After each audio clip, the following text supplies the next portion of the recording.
Great. So thank This you conference is again. being recorded. Only the main conference is recorded. Thank you so much for taking the time to join us this evening. This is our 8th listening session, and we've been learning so much so far from all of these sessions. The agenda for our time together is split between a CARB presentation and then opportunities to hear from you all. The CARB presentation includes the same information that we've shared at our last workshop and at our previous listening sessions. Its purpose is to provide the nuts and bolts of the potential regulation and highlight what we see as the benefits, opportunities, and challenges associated with the regulation. We also want to share where we are in the process. We will pause to hear clarifying questions and then facilitate a structured listening session based on questions that CARB have prepared, and we would like to hear your perspectives on. There will also be an opportunity to continue the discussion in smaller breakout groups. We really want to hear your experience, hopes, and concerns and ideas about how the regulation could be better designed or implemented. If you have any questions during the presentation, please feel free to submit your questions using the Q&A feature. We will not accept verbal questions during the clarifying Q&A pause, so please, if you do have questions, please make sure you submit them in writing via Zoom using the Q&A. So first, some background on the California Air Resources Board. CARB was founded in 1967 and is part of the California Environmental Protection Agency. Our mission is to promote health, welfare, and ecological resources through the effective reduction of air pollutants. You might have heard about some of our other regulations. Many of them are related to vehicle emissions, but CARB also regulates other sectors, including toxics, locomotives, port and harbor emissions, and we work with the air districts to help meet health-based air quality standards. In 2006, CARB became the lead agency for climate change policy and planning in California. We are a government agency, so we can use a lot of acronyms and terms that might be unfamiliar. So again, please feel free to ask questions using the Q&A feature or during our facilitated discussion period if anything is unclear.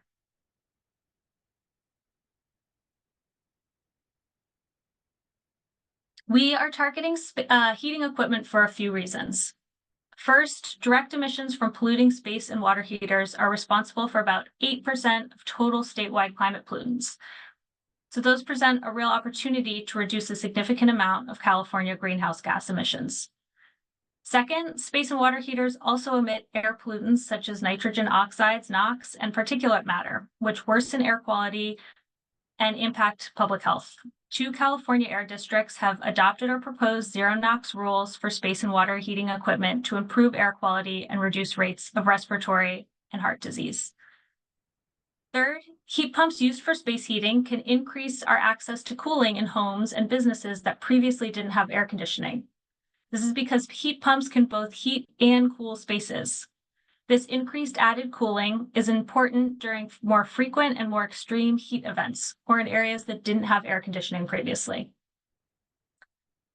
And lastly, the regulation provides a market signal by providing certainty and statewide consistency to manufacturers, consumers, and contractors, which can help to drive innovation and market adoption.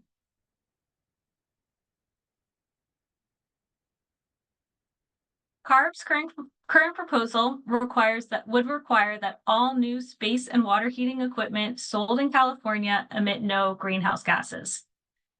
As a point of sale requirement, that means folks can continue using, maintaining, and repairing their current space and water heating equipment until its end of life. Once it comes time to replace the equipment, and if the regulation is in effect at the time of replacement, the only new equipment that will be available for sale in California would be zero-emission equipment. The regulation is envisioned to focus on manufacturers, distributors, and retailers, and not on individual residents, individual small businesses, or building owners. I also want to note that the South Coast Air Quality Management District, which encompasses a section of Southern California, is also moving forward with zero NOx space and water heater rules. This summer, South Coast approved amendments requiring zero NOx emissions from large water heaters and small boilers starting in 2026 for new buildings, with longer implementation timelines for existing buildings.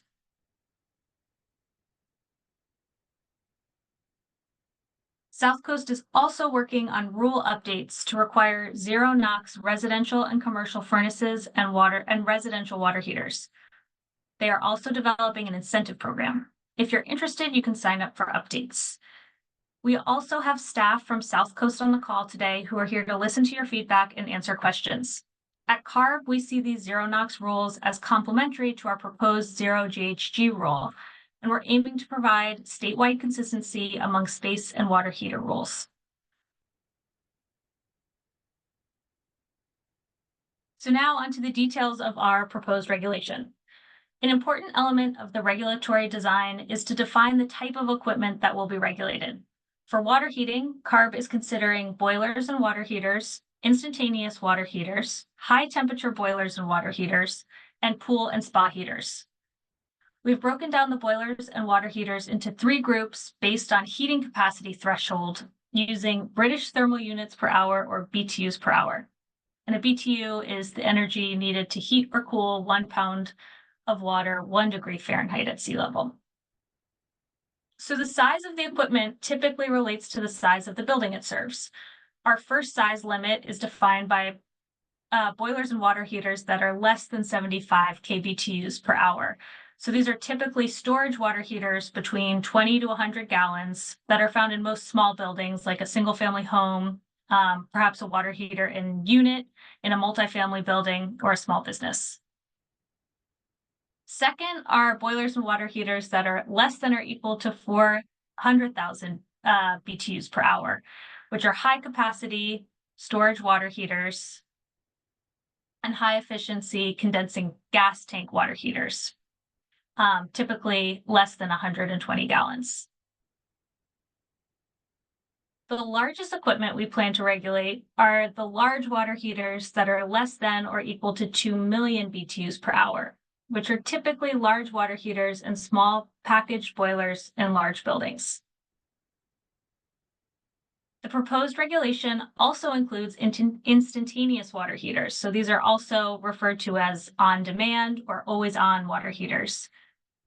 And this equipment type includes 2 size buckets based on heating capacity, with the lower threshold targeting water heaters in residential and small commercial buildings, and the higher threshold targeting tankless water heaters in larger buildings.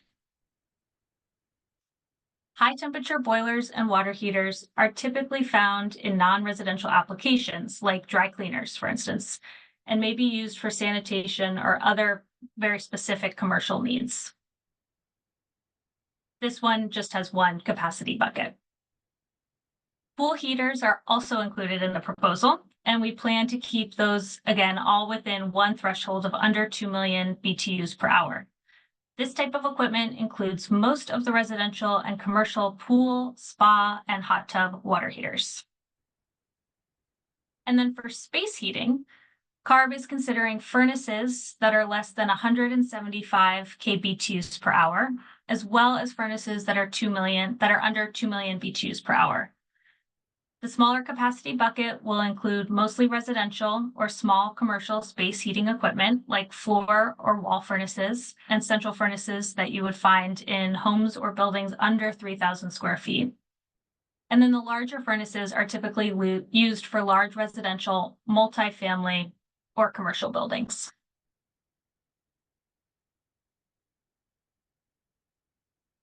So the reason for considering equipment between different end uses and then also across different thresholds has to do with how soon we think that the equipment will be readily available at a reasonable cost and with a suitable variety of options. CARB's proposed staggered compliance dates, which are shown here alongside the compliance dates in South Coast, were intended to try to align as closely as possible with South Coast and with the Bay Area, which is another air district with zero NOx rules. This will help provide statewide consistency. As you can see in this table, the earliest compliance date is 2027 for the smaller water heaters, and then the more specialized high temperature water heaters have the latest compliance date, which is 2033.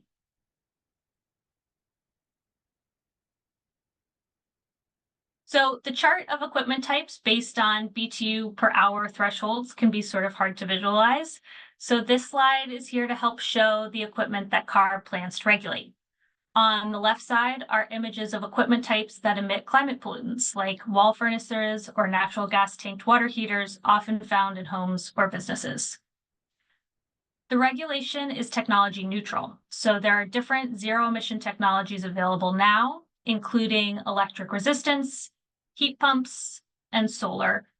But fuel cell-based equipment is another potential option that might be available for purchase in California in the future. CARB still anticipates that for the most part, heat pumps will replace the polluting appliances. Heat pumps are available today and come in a variety of space and water heating applications.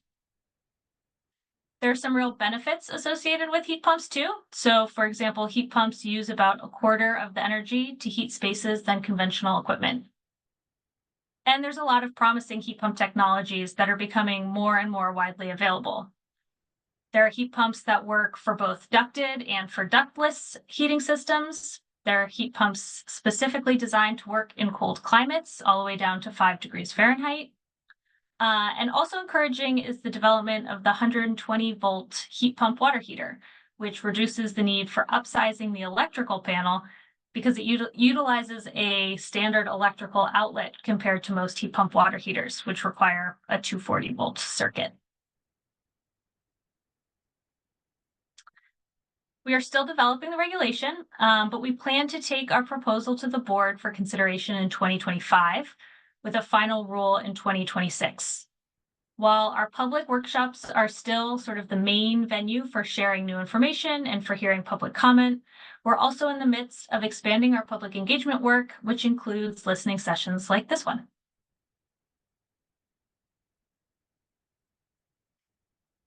So this slide illustrates some of the typical questions that may arise on the journey to replacing a space or water heater. These include questions like, how much does the new equipment cost? Can I find a knowledgeable contractor? Will I need any retrofits to install a zero-emission equipment? Is my local energy distribution ready? Will my energy bills change? If you have other questions that are missing here, please let us know.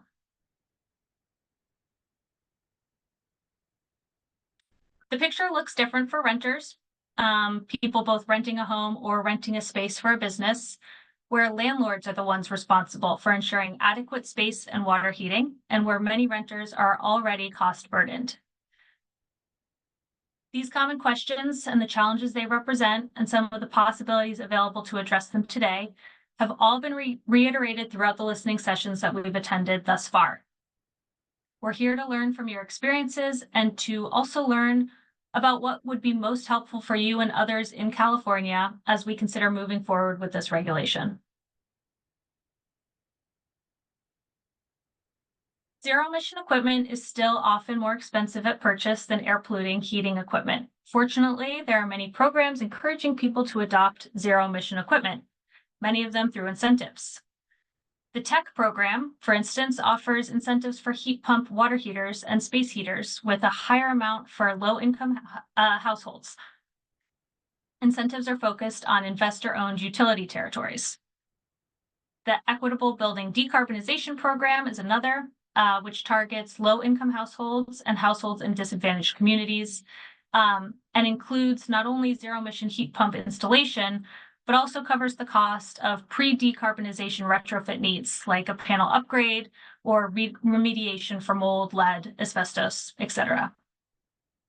The California Energy Commission recently announced their program administrators, so these funds should be rolling out soon. In Southern California, one of the administrators is the County of Los Angeles.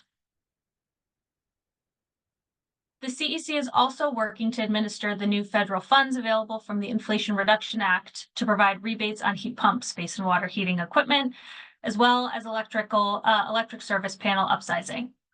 Funding for the first of these programs, the Home Electrification and Appliance Rebates, is available through the TECH program.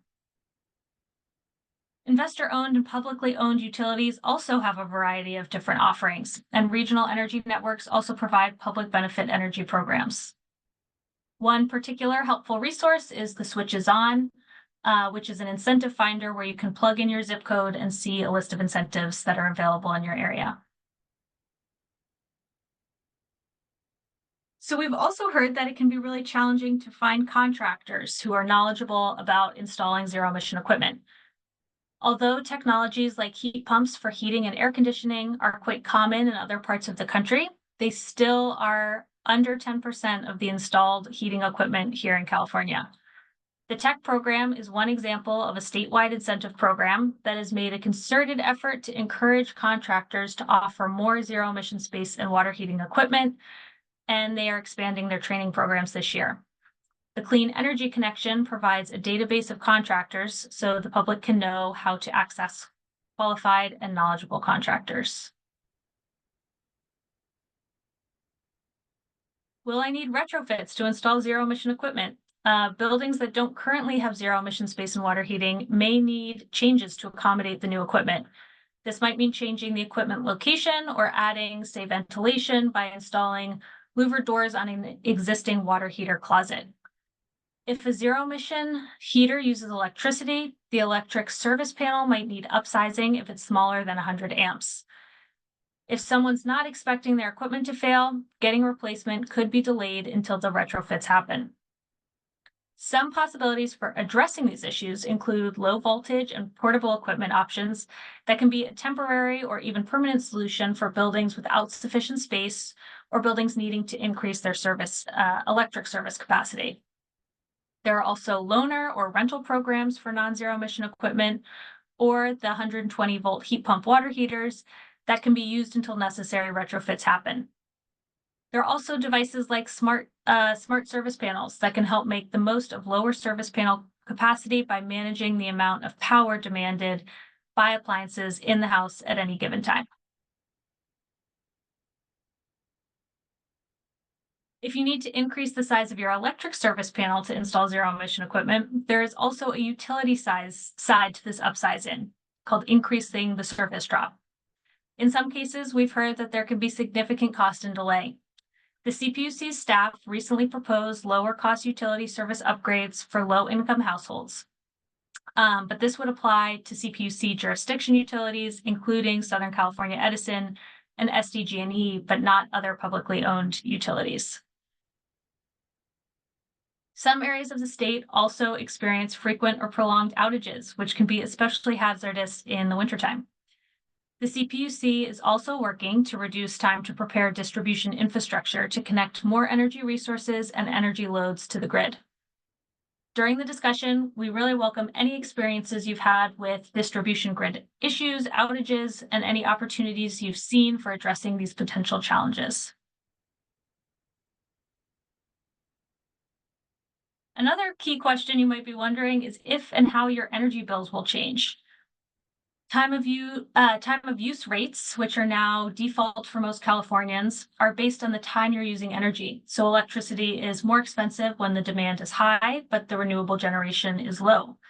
Some utilities, like Southern California Edison and SDG&E, also offer specific rate plans for households that have heat pump space or water heaters or electric vehicles.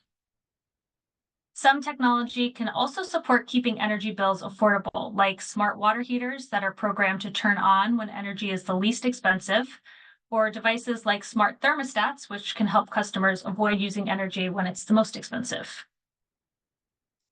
Electricity currently is more expensive than gas on a per unit basis. However, zero emission appliances like heat pumps can be much more efficient. So by switching to heat pumps, bills can be reduced.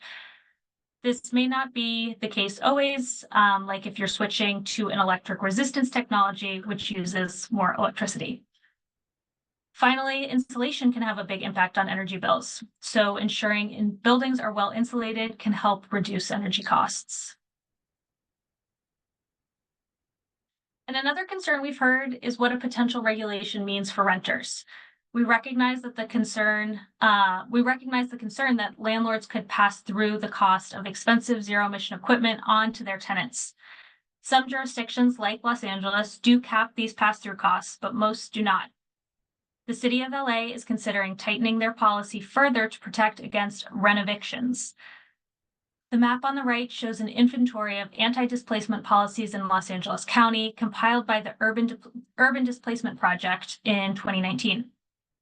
CARB has commissioned an update and statewide expansion of this map so the public can see which cities and counties have what kinds of protective policies available to them. You might also be aware that the state passed a statewide renter protection law, Senate Bill 1482, which applies to multifamily buildings constructed before 2005. But there's an exemption for substantial retrofits where the building is not habitable during construction. Senate Bill 587 is limited these retrofits being used as an excuse for evictions by requiring that landlords get permits to justify the substantial retrofits. Some incentive programs like the CEC's Equitable Building CARB program offer protections for tenants so that if a landlord accesses that program, they're prohibited from raising rents or evicting their tenants. CARB recognizes the critical need to mitigate the risk that a zero-emission regulation could serve as a basis for a landlord to raise rents or seek to evict their tenants. And that wraps up the presentation part of the evening. We welcome your feedback and thoughts on all of these issues and more. And now I will pass it to my colleague Emma to facilitate the Q&A and move over to the listening session discussion.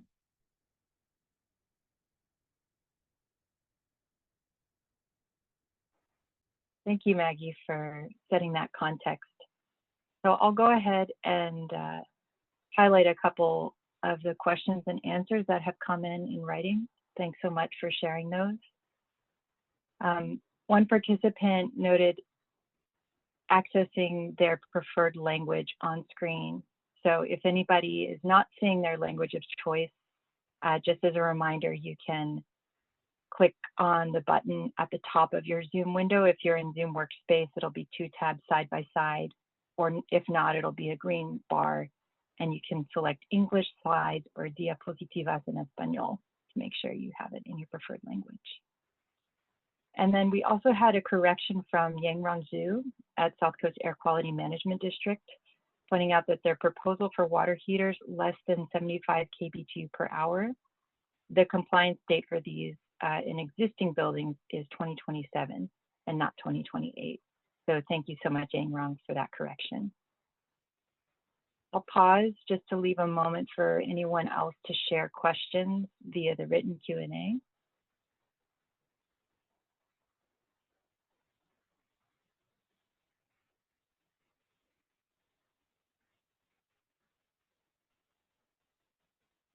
Okay, seeing no more coming in, I think we can go ahead and turn to the facilitated discussion portion of the agenda.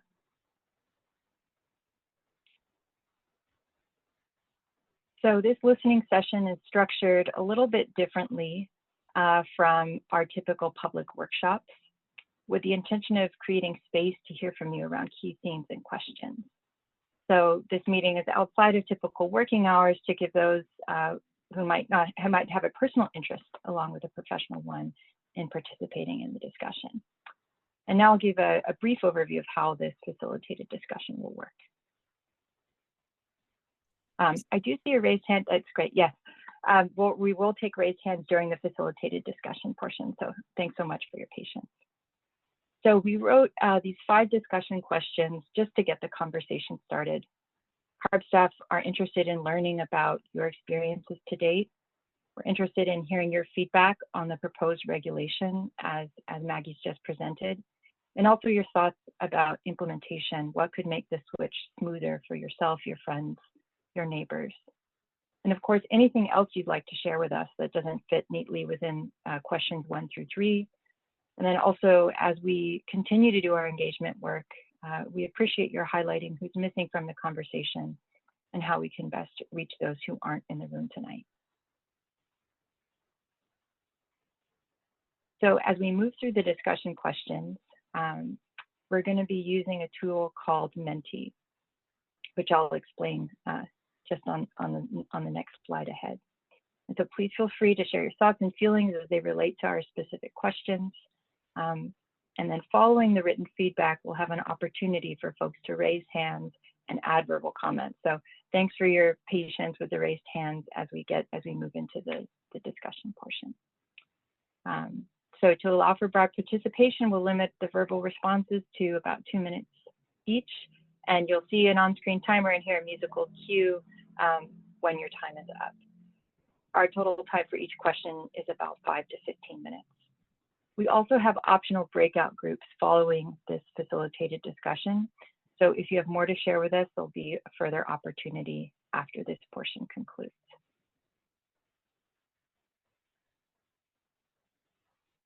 Okay, so now it's time for us all to get into the Menti tool. So if you're using a browser, you can go to www.menti.com and enter the code shown on this slide, or simply follow the link that was just added to the chat. If you wish to join via your smartphone, you can just point your camera at the screen and scan the QR code that's visible.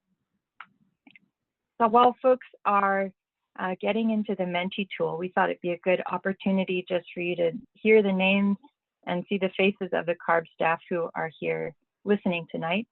So let's just do a quick roll call, unmute and say hello.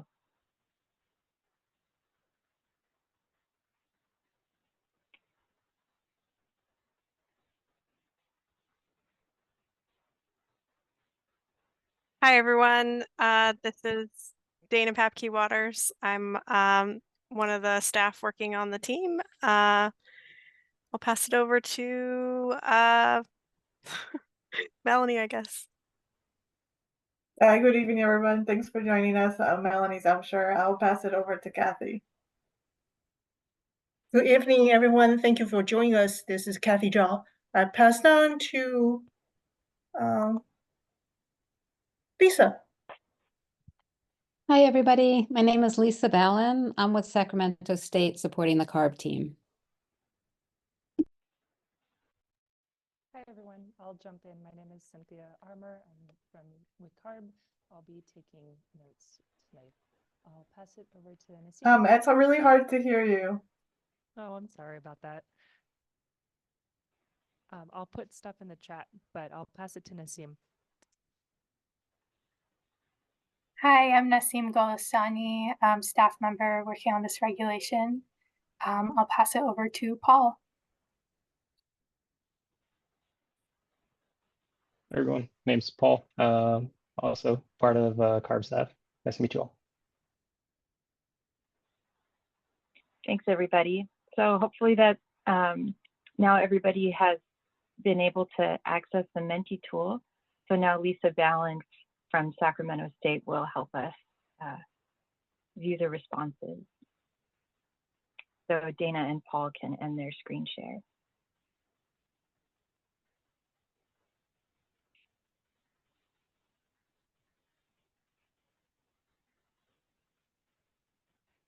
Fantastic. So seeing some responses starting to come in already. And we'll just take a couple minutes to let others add in their thoughts, and then we can take some raised hands. So seeing a comment about focusing more on manufacturing and industrial projects, someone who went through emergency replacement and a DIY installation, questions about how much it will cost, thinking about aligning business project development across several sectors and values, someone running incentive programs, thinking about adaptation across various sectors in a transition to net zero, someone who had a heat pump HVAC installed 2 years ago who loves it, not seeing a higher bill, air district staff interested in the rule development to determine if we'll need a similar rule or wait for local installers to comply with CARB's rules, someone who got a ducted heat pump 2 years ago through the switcheson.org, but the LADWP rebate was not included and took 13 months to get after assistance from the city council member office. So challenges getting rebates. Someone supporting the CEC heat pump public-private partnership. Someone who went through an emergency water heater replacement at a rented house, also involved in local regulations of the same devices.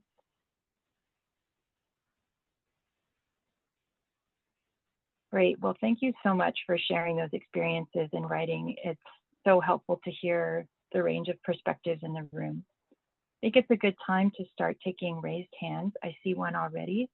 So if you're interested in making a verbal comment related to this question, please do raise your hand so we can note that you're in the queue. And I see that Fiona Hines has their hand up. So we'll ask you to unmute now. And are you able to? Can you hear me? Yes. Awesome. Thanks so much. Yeah, my name is Fiona Hines, and I'm with the Public Interest Advocacy Group, CalPERG. And I wanted to thank the board and the staff today for your efforts to create this space for a zero emission standard and for water heaters, which will have multiple benefits for Californians consumers. A zero emission standard for space and water heaters is going to ensure that these appliances in our homes are not creating harmful air pollution in our communities and exacerbating climate change. As all of us here know, when we use gas-fired appliances in our homes, we're burning fossil fuels that emit pollutants into the air, along with other climate warming emissions. Fossil fuel building equipment releases approximately 34,000 tons of nitrogen oxide pollution and 3,000 tons of fine particulate matter into California's outdoor environment each year, which is nearly 7 times the nitrogen oxides and 3 times the particulate matter emissions as come from the state's power plants. This pollution increases the risk of premature death, asthma attacks, cancer, and other adverse health impacts. And children whose lungs are still developing are particularly at risk of respiratory illness associated with gas pollution. A zero emission standard for our appliances will mean cleaner air for our kids. But on top of that, modern heat pumps are more efficient and effective at cooling and heating homes, which is critical for consumers as heat waves continue to get worse and worse in our state. These cooling and heating systems are also an increasingly important way to regulate temperature in our homes as wildfire and other air quality problems make opening windows more challenging. So we thank you for your commitment to reducing air pollution and creating a more efficient space in water heaters, and for holding this workshop. Thanks so much.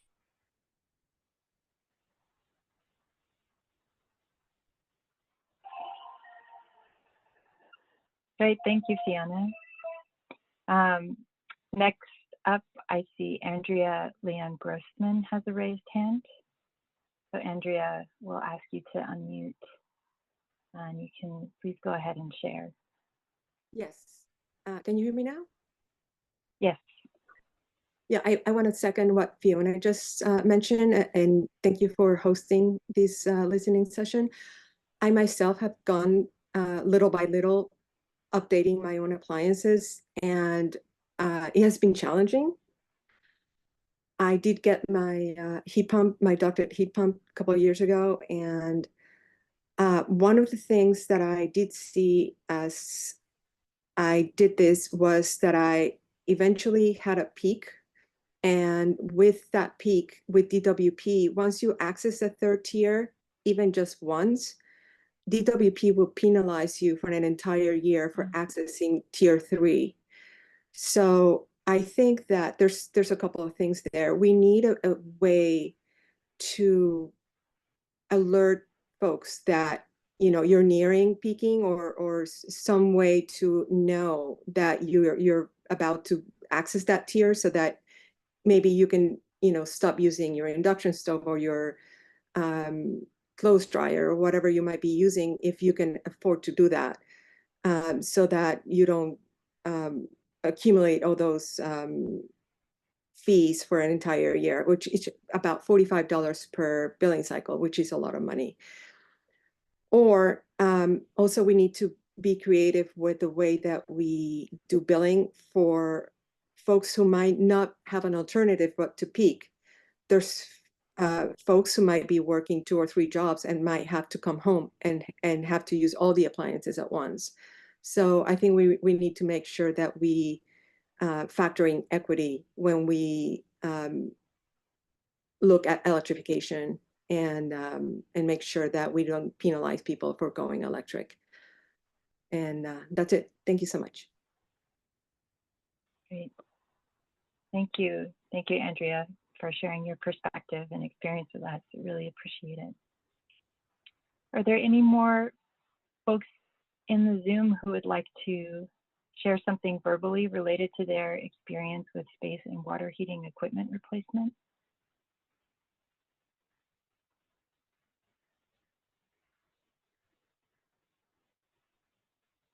Okay, well then let's move on to the next question.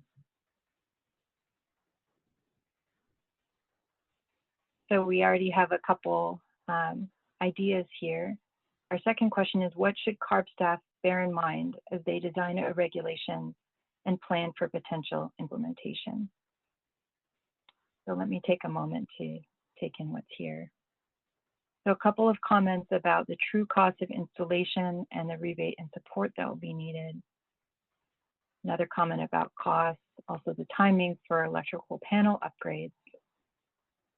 Another comment on the burden of homeowners to replace electrical panels, 200 amp panel supporting a heat pump and can barely support an EV. A water heater would require more money. Landlords need technical support. High cost for equipment and electricity rates, limited and long-term availability concern of grant funding in the proposed reg time periods, equity concerns with renters and low-income residents. Great. And then the expense of insulating older homes and buildings, such as the need for new windows, in addition to installing new energy-efficient equipment, and those costs can be unattainable.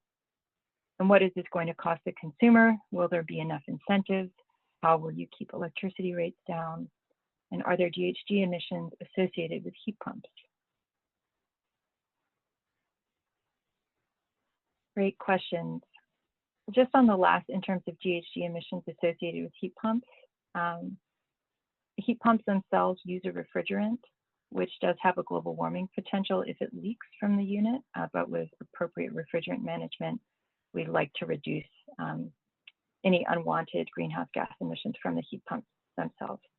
And then of course, there's any emissions associated with electricity generation, and that will vary depending on the utility and the time of use and the sort of resource mix for that utility. There's a couple more thoughts here. Need for education, rebates, unintended consequences such as energy bills displacement, inequitable access. Another comment on unintended consequences around rent increase, tenant protections, sustainable funding. There's really strong themes here about energy costs, incentives, rebates, and potential risk to tenants and cost to homeowners. So thanks for sharing all these comments in writing. I think it's a good time to start taking some verbal comments, reflections on this question. What should CARB staff bear in mind in designing a regulation and planning for implementation? So I see John Deering has a raised hand, and others who'd like to chime in, please do go ahead and raise your hand to get in the queue. And John, let me ask you to unmute, and then hopefully you're able to. Thank you to CARB for this session. This is really excellent to have this type of feedback. My comment is at the top with the 200 amp panel, and I think my situation seems to be indicative of the typical journey.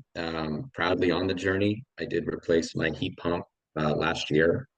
It's been excellent for us. The energy efficiency is quite clear. I did have an existing 200 amp panel at my home, and it's what I would consider an average size home. Just recently purchased my first EV, and we've been challenged to actually integrate that into the existing setup of my panel. And so this has gotten me thinking around, the future. I do like my gas water heater. It's tankless. It's that's a lower energy demand on its own, even as a gas heater. But into the future, right, upgrading for myself, it would require me to upgrade my panel. And again, this is a 200 amp panel. So I'm thinking of all the folks that maybe don't have an EV, but they would be hit with this as sort of the first type of mandate for their own home, even on a 100 amp panel. And I think for CARB to consider, this policy holistically, I think a consideration around how to address that this upgrade would come at a new cost. Electrification is a journey, but this would be a forced cost for something like upgrading a panel. So I would just encourage to not necessarily be silent on that, but to, give some consideration, whether it's, tax credits or anything that truly is offsetting to a homeowner to do this work. Thank you.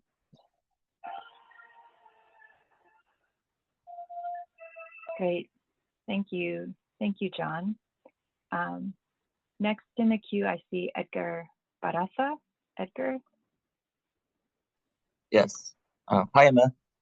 This is Edgar Barraza here. I'm with Physicians for Social Responsibility, but I'm here on behalf of the Building Energy Equity and Power Coalition. We're a coalition made up of environmental justice organizations across the state of California, from Los Angeles, Central Valley, to the Bay Area. Just one thing to give context of my recommendation. It's just a quick reminder that we're in a climate crisis, we're in a housing crisis.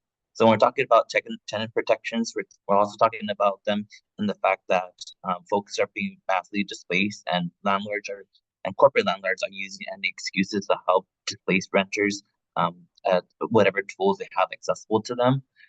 So that elevates the really strong need to figure out tenant protections across the state, particularly around for building decarbonization programs. And another thing to consider is around equitable access to programs to even do these projects for low-income communities. And we understand that CARB has very limited regulatory power of what they can't do. I understand that a lot of these programs are designed by the CEC or CPUC, and tenant protections are done with the housing departments. So I think an important recommendation is to ensure that CARB is coordinating with the right regulatory folks to address these collective EJ concerns adequately, versus just going business as usual, that because it's not under your purview, that doesn't mean that they shouldn't be addressed. Check. Thank you, Edgar. Appreciate your comments. Great. I see Andrea has a hand raised again, as well as Grace Hutt. I forgot to mention this earlier, but we'll take those who haven't spoken yet first, and then Andrea will hear your comment next. So Grace, please go ahead. Thank you very much. Yeah, I wanted to reiterate the need for strong tenant protections as CARB develops this rulemaking, and I appreciated in the presentation you all made that some of these considerations were explored, like the unintended consequences of rent increases, displacement, and impacts of construction work on tenants. And I just want to, reiterate that these are very real threats and not hypothetical. People are already extremely rent burdened, are being evicted for renovation work across the state. And in a recent SCA QMD hearing on their rulemakings, there was a representative of the apartment association who blatantly said that people's rent would go up if these rules are passed. So we really need to ensure we are balancing the need for these rules with the need to protect tenants by passing stronger rent regulations.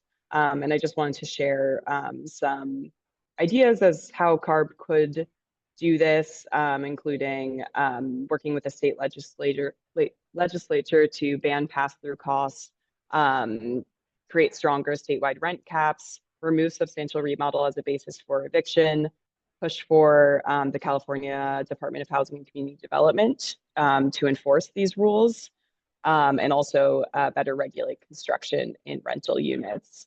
I want to also elevate Edgar's calls for coordination between departments to ensure that environmental justice concerns are being considered and met, including the need for accessible and sustainable funding, specifically for low-income communities to access all-electric appliances, particularly through direct installation programs.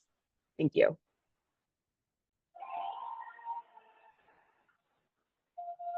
Thank you, Grace. Appreciate your comment. Okay, next we have Andrea in the queue again, so I'll go ahead and ask you to unmute. Hi, again, Andrea Leon Grossman. I'm with Vote Solar. And I do want to also second what Edgar said and Grace.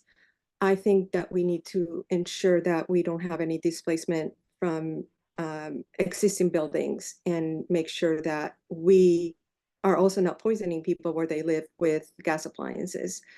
And it's not just in terms of exposure to those toxins, but also the fact that we're living in seismic land and that we're going to have a big one sooner than later. And I'm really concerned about that.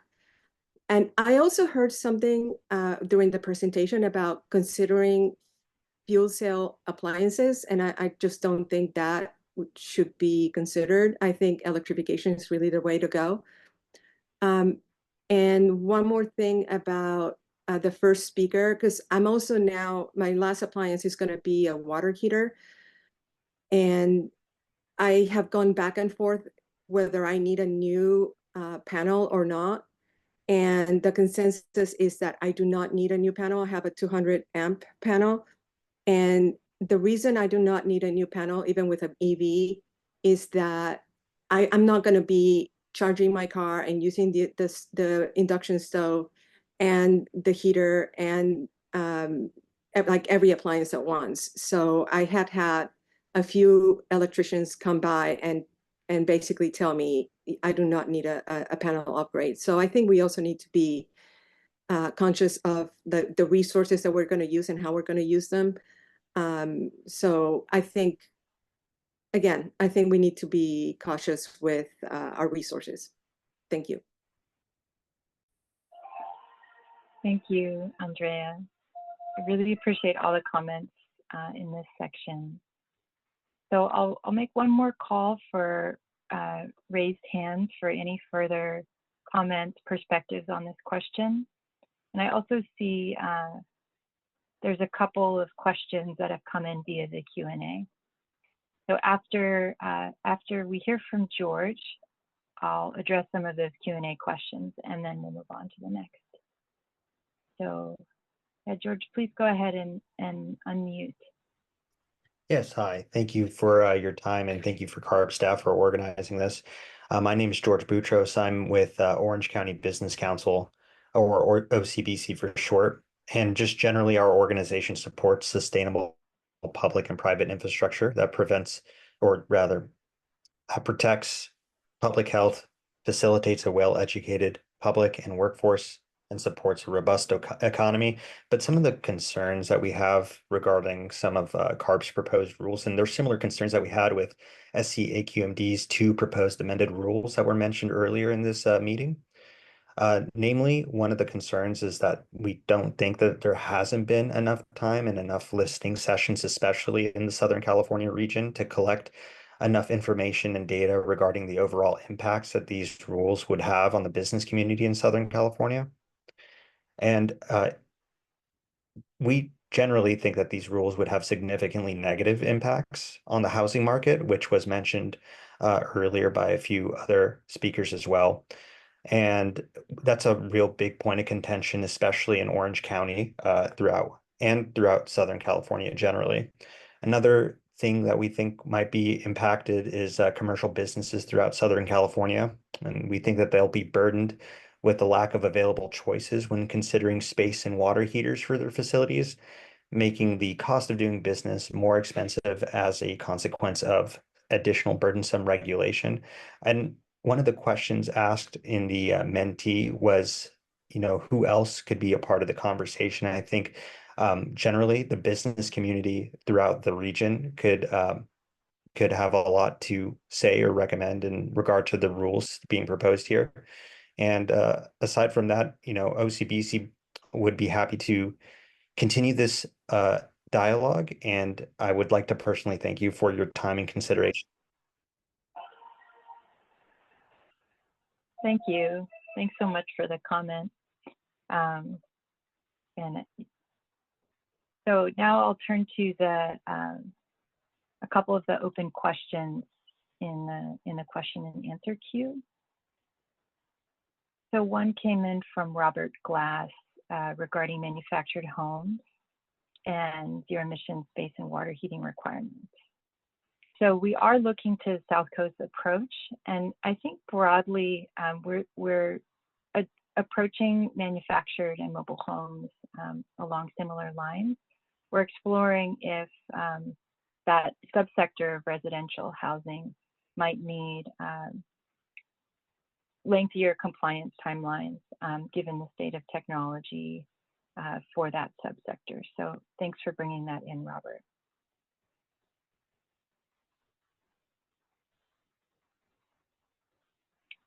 Okay, so let's, why don't we move on to the next question in the Menti. So this question was, what could help make a switch to zero emission space and water heating smoother for you, your neighbors, and your communities? So let's take a look at some of the comments that have come in: rebates, incentives, tax credits, public outreach, cost-effective solutions, knowing how much things will actually cost, long-term and permanent funding sources, a one-stop shop for funding instead of piecemeal programs, ubiquitous loaner programs to replace devices in emergency situations, which are most common, contractors that offer heat pump water heater installation or services. This comment spoke with a plumber recently and they did not offer heat pump water heater installations. Direct installation programs for low-income renters and homeowners. Comment here, my neighbors don't know this is happening. People should be informed. CARB could utilize the media to let people know so they can prepare their budgets. Providing 0% financing and easy access to incentives to cover upfront costs of the appliances and any additional required expenses. Great, thank you so much for all of these responses. I'll ask once more if anyone would like to share their perspective verbally related to this question on what could make a switch to zero emission space and water heating smoother. Please raise your hand at this time.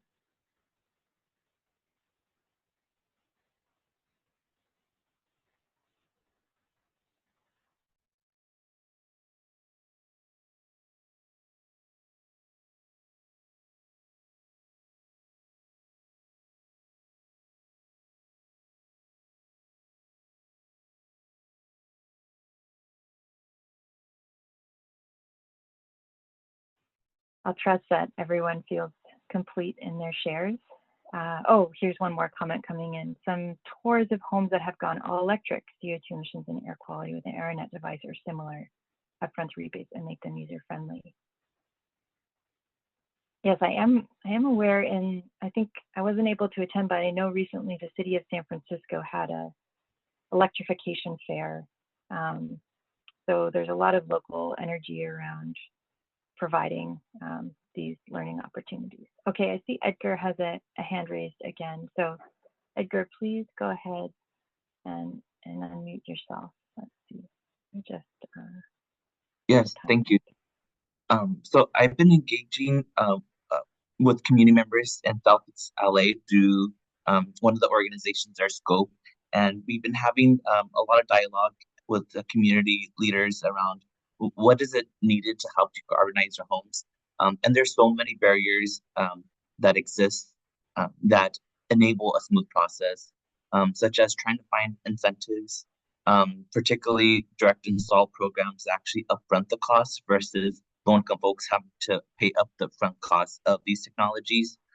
There's also a lot of low-income homes have been or actually a lot of low-income communities have been disinvested which has resulted in their homes being in poor condition to be able to fully electrify, putting them in categories unready to electrify or not ready. So there's structural barriers, there's program barriers, and also the barriers of outreach and culturally competent information to reach them too. Ensuring that programs are being outreached in other languages besides English to help actually reach them is going to be really important. So just quickly summarizing that there's a cumulative of technical barriers, but also social inequity barriers that are preventing the smooth process to fully electrify low-income homes. Thank you.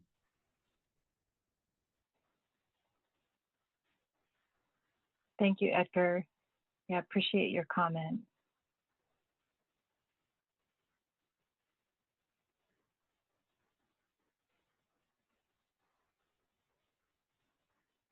Any further thoughts on ideas about making a switch smoother?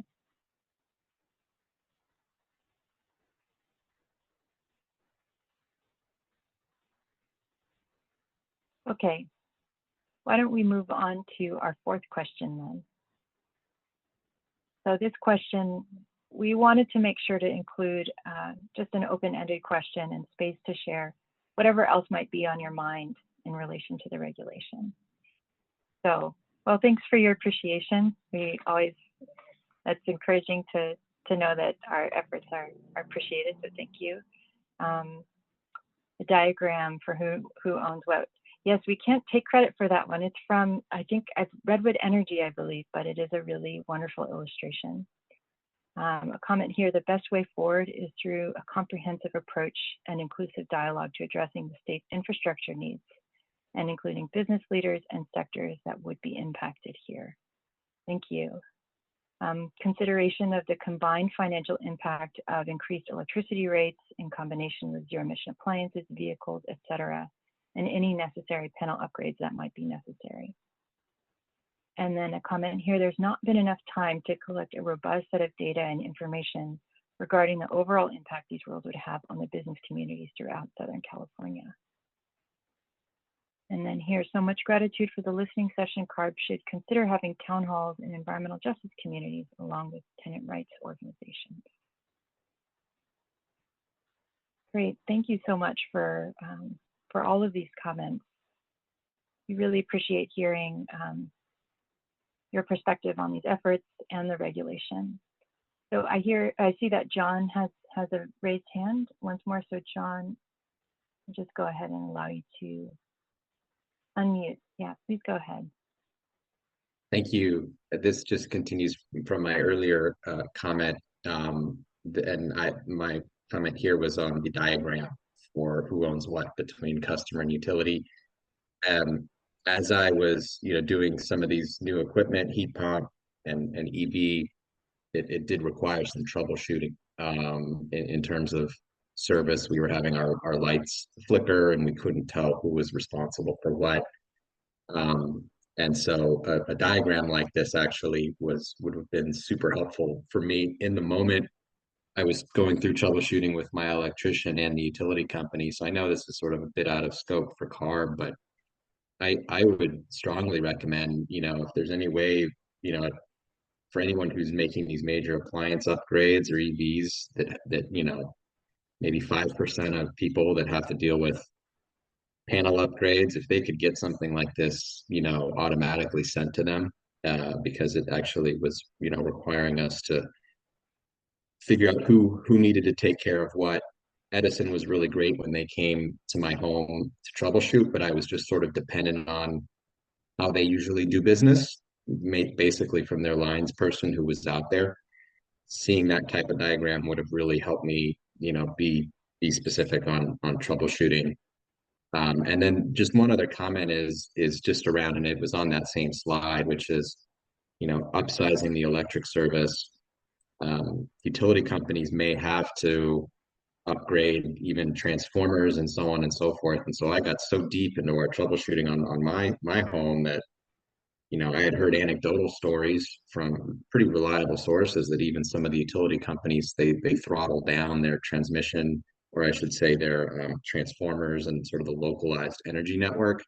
And I think that just seems like a big black box and mystery that hopefully there can be some pressure put on them to provide reliable service.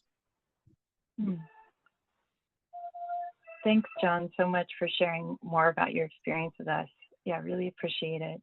And just as a reminder, we'll also have breakout room discussions following this. So yeah, please do stay on if you'd like to share more.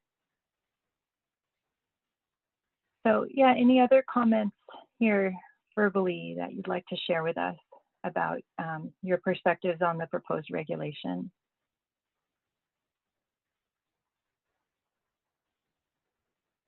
Okay, so as we wait for any more raised hands, I'll just check the question and answer queue once more. So we had a question come in from Edgar Barraza in the presentation, and that the state budget is in deficit and slashing programs like the EBD program. How are we working to ensure that funding is dedicated to low-income communities so they have access to install electric technologies? Thanks, Edgar, for raising this. As a state agency, we have very little control over state budget decisions. We do recognize the importance and the critical role that incentive programs can play in ensuring that low-income communities have access to these technologies. So thank you for raising this. Part of the research work that we have contracted with the University of California at Los Angeles and also are working on internally is trying to get a more detailed picture of how the overall state budget totals for these incentive programs line up with potential need. That's an area that we're continuing to work on. So while we can't influence budget decisions, we do certainly care about understanding the cost impacts of our proposed regulation.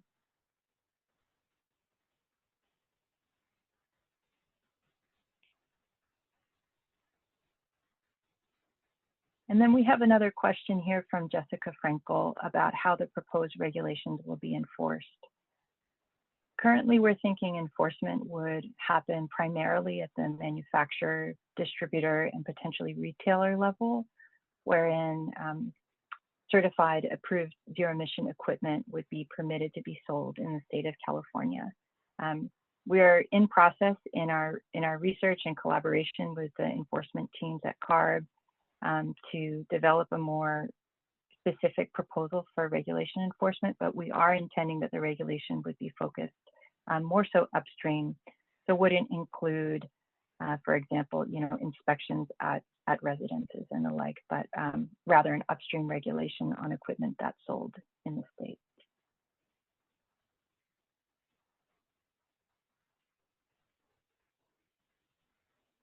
Just check again. I'm not seeing any more raised hands on question number 4. So let's go ahead and move to question number 5. So we wanted to know, what or who do you think is missing from the conversation so far? Of course, any public meeting won't have a perfect representation of everyone who might have a perspective or wish to be included in the process. So let's see what folks have shared so far. Department of Housing Community Development needs to be involved in the conversation, also in engagement and listening sessions with low-income tenants and environmental justice communities. Furnace and water heater manufacturers, utility providers, property managers, landlords. Ensuring we have qualified electricians and plumbers, experts on the funding options, the business community. Adding new cost employers can negatively impact the workforce, the public at large. Great. Yeah, thank you for all these comments. We're certainly in a learning process about how we can reach a broader audience. So appreciate these ideas about who we should be reaching out to.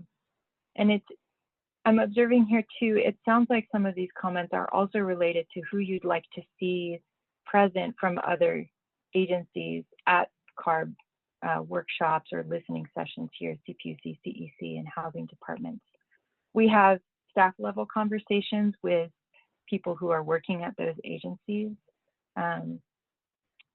But yeah, I'm curious if the folks speaking to other agencies would like to say more about these comments so we can understand what you mean by including them. Please feel free to raise your hand. Great, I see Edgar has a hand raised once more. Yeah, Edgar, please go ahead. And others wishing to comment, please raise a hand to get in the queue. Yeah, the statewide coordination comment is for me. I engage a lot with the CPUC and CEC, and of course with the EMA too. And I think it's so important for agencies to understand how their building decarbonization policies impact each other's state regulatory work. For example, we really understand that to really make this equitably implemented, CARB really needs to coordinate with the CEC and CPUC to develop programs to really overcome those gaps and ensuring that there's accessibility to funds for these technologies. But if CPUC and CEC staff aren't with us here, they won't really understand our perspective of how these policies aren't impacting each other and then the consequences to each other. Yeah, so just having them here and having a collective dialogue for them to hear our collective concerns can be really important.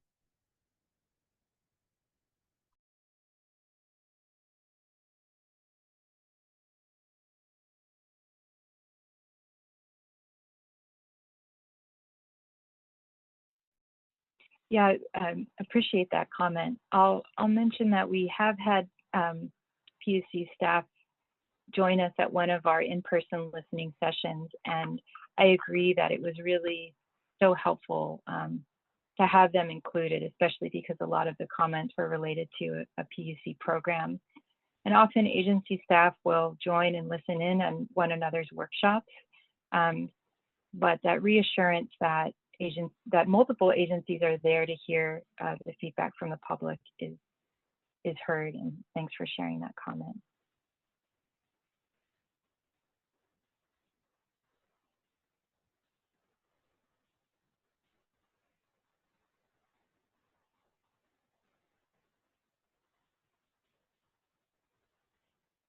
There's also one more question from the Q&A. Robert Glass points out that workforce development is critical.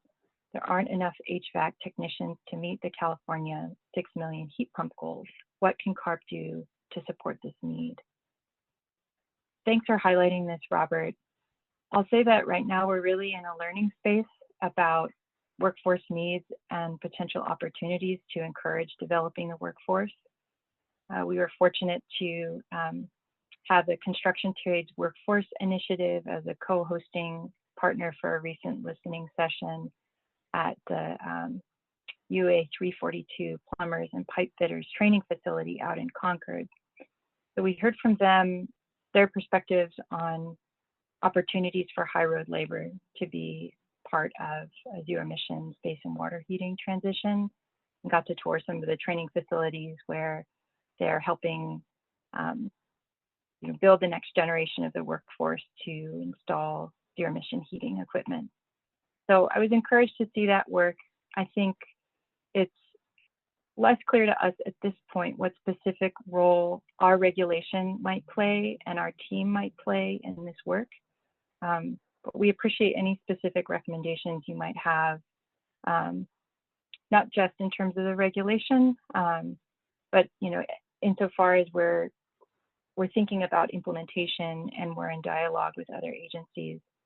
We're also trying to sort of build a faithful record of the ideas that are coming forward about the initiatives and work that needs to happen in other parts of the state agency space and beyond to support a potential transition that would be encouraged by our regulation. So thank you for bringing in the workforce question. And I'm sorry that I don't have a more concrete response right now, but it's certainly an issue that we're paying close attention to.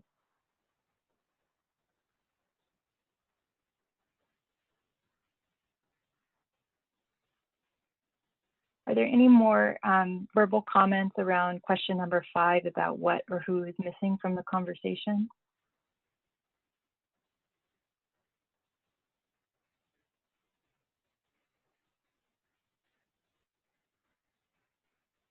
One more down here about using social media. Yes. Well, thank you so much for your comments on this question and all of the great ideas. Let's go ahead and transition out of this, the facilitated discussion portion. And now I'll share some information about the next portion of the listening session where we'll transition into breakout rooms. Okay, so here we are at the breakout time. We've scheduled 30 minutes for the breakouts, but since our discussion took a little bit less time than we had planned for, we've got 45 minutes until 8 p.m. when this session is scheduled to end. If you're not interested in staying on for the breakouts, we just kindly ask you to fill out the listening session feedback form, which you can access via the QR code that's now visible on your screen. So we can go on to the next slide. So the breakout rooms will be an opportunity to share any further comments or thoughts you have based on the discussion questions in a small group. And if you're interested in participating in a small group, which will include one CARB staff person as a facilitator and one CARB staff person as a note taker, please stay in the call. If you don't wish to participate, feel free to leave the meeting now with our sincere thanks for your taking the time to join us tonight. These groups will end at 8 p.m. and we won't come back to the main room. And any folks who are participating in Spanish and wish to have a breakout room that has support for Spanish speakers, please stay in the main room so we can assign you to the correct breakout room. Okay, we can go on to the next slide. So once more, just before we disperse into the breakout rooms, just want to share our sincere thanks for your sharing your time and insights with us tonight. There's several ways to stay connected and receive announcements about the program. One important thing you can do is join our listserv. That you will get an email directly anytime we're hosting a workshop or another listening session or sharing a regulatory document for review. You can also email us with any questions or further feedback from tonight at buildingdecarb@arb.ca.gov. And the QR code for the feedback survey once more is here on your screen. And there's also a link that you can follow, a couple links in the chat, both to that feedback form and your listserv sign up. We really do pay attention to the feedback that we get and really appreciate your suggestions for how we can improve our public engagement. Okay, so I will now end the Spanish interpretation so that our interpreter can join us in the breakout rooms. And we will also end the recording. So